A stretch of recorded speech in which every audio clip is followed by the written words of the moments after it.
Test और vocabulary का अगला सेशन इस क्लास में आपको पढ़ाते हैं। क्वेश्चन नंबर पहला है, ए ग्रुप ऑफ अपलोडर्स।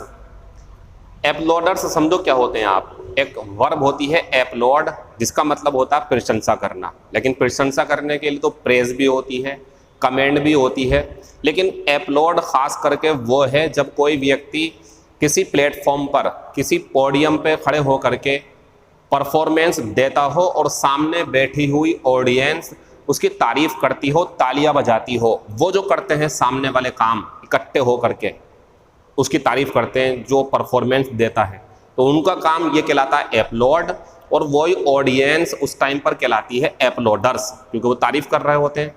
लेकिन आपने देखा होगा कॉमेडी नाइट्स विद कपिल या डांस इंडिया डांस या और जो प्रोग्राम आते हैं, जब कुछ एक्शन यानी कि जब वो अपना काम पूरा करते हैं, कोई जोक सुनाते हैं, तो तालियां बजती हैं बीच बीच में। वो जो व्यक्ति होते हैं उन्हें पैसे दिए जाते हैं ताकि वो माहौल बना सकें और आपको ये समझ में आए कि अब आपको हंसना है, तो वो पैसे दिए जाते हैं उनकी वहाँ। लेकिन कुछ दर्शक भी होते हैं वहाँ पे जो सिर्फ देखने आते हैं, लेकिन उनमें से कुछ को पैसे दिए जाते हैं ताकि वो ताली बजाएं और शो को अच्छा बनाएं। तो वो समूह जो होता है वो ही पूछा गया आपसे, पेड टू क्लैप, ताली बजाने के लिए जिन्हें पैसे दिए जाते हैं, आंसर लगाएंगे क्लैप। ये शब्द होता है a group of fish in a net. जब एक जाल डाला जाए और मछलियां फंस के आएँ, तो जाल में जो फंसी हुई मछलियां हैं, जाल में फंसी हुई खास करके, वो समूह पूरा कहलाएगा हॉल। बैच आप जानते हैं, बैच जो है वो क्लास में जब हम पढ़ाते हैं तो एक बैच बन जाता है इस टाइप से। इसके बारे में और बता देंगे आपको। ब्रूड होता है ऐसा परिवार जिसमें युवाओं की संख्या ज़्यादा हो। जैसे मान लीजिए आपका परिवार है, आपके परिवार में 7, 8 या 15, 16, मतलब पूरे परिवार में जो है युवा हैं, 2-3 बूढ़े लोग हैं, तो आपका परिवार ब्रूड कहलाएगा। ऐसी जानवरों का अगर परिवार है, जैसे शेर और शेरनी है, और उनके आपस में 15-16 युवा बच्चे हैं, तो उनके परिवार में ब्रूड कहलाएगा। ठीक, लेकिन आंसर हमारा कौन सा है? क्लैक। अब आते हैं कंप्लाई।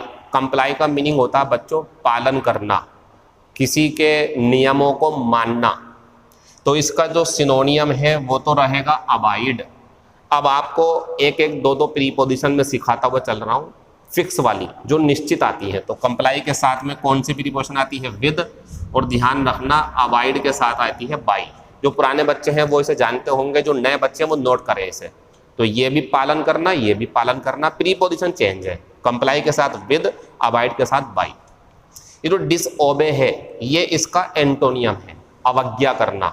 और डिफाई जो है ना, डिफाई, वो इसका सिनोनियम है, ये भी कहना ना मानना है, अवज्ञा करना। लेकिन सिनोनियम पूछा है तो ये लगाएंगे।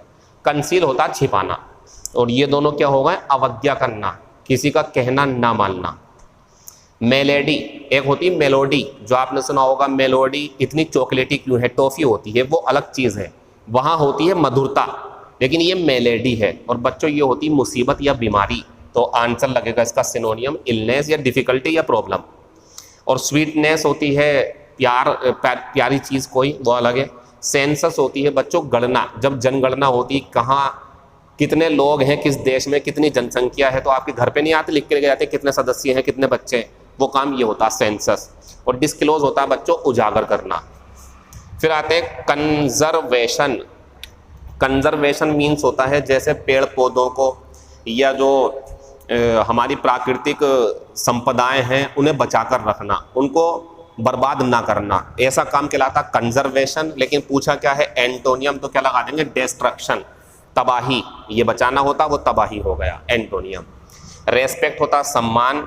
सबमिशन होता है बच्चों, जैसे मान लीजिए कि एक व्यक्ति ऐसा है कि उसे अगर कोई दूसरा ताकतवर व्यक्ति कुछ करने को कहता है, तो वो चाहे अच्छा कहे करने को, बुरा कहे, चाहे वो किसी का नुकसान करने को कहे, लेकिन वो कहना मानता रहता है उसका हमेशा, तो वो उसके सबमिशन में है। सबमिशन मीन्स आंखें मीचकर किसी की भी बातों पर भरोसा करके उसका कहना मानना, जो वो कहे वो करना, उसे ताकतवर समझना, अपने आप को कमज़ोर समझना, ये कहलाता सबमिशन। जैसे मान लीजिए मैं हूँ और एक दूसरा व्यक्ति और है, और मैं उसके कहने में हूँ, मैं उसका विरोध नहीं कर सकता, तो मैं सबमिसिव हूँ, मैं डरा हुआ हूँ उससे, ये इसका मतलब है सबमिशन। गैदरिंग होती है इकट्ठी हुई भीड़।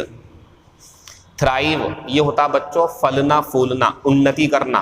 क्या पूछा? एंटोनियम, तो एंटोनियम लगा देंगे हम इसका। फेड ये होता मुरझाना, फीका पड़ना, तो एंटोनियम बन जाएगा इसका। ये सिनोनियम है इसका, ये उन्नति करना होता। कैंसिल होगा या रद्द करना। और डे ड्रीम दीवा स्वप्न होता। अब इसके मुझे आंसर लिखने हैं तो मैं इसे मिटान के ऊपर आंसर लिख देता हूं इसके। तो get out of hand, get out of hand का मतलब होता है नियंत्रण से बाहर हो जाना, तो इसका मतलब बन जाएगा आउट ऑफ कंट्रोल। नियंत्रण से बाहर, हाथ से निकल गया यानी कि नियंत्रण से बाहर हो गया। Every cloud has a silver lining, इसका मतलब यह है हर बुरे समय के बाद अच्छा समय आता है। Every good situation comes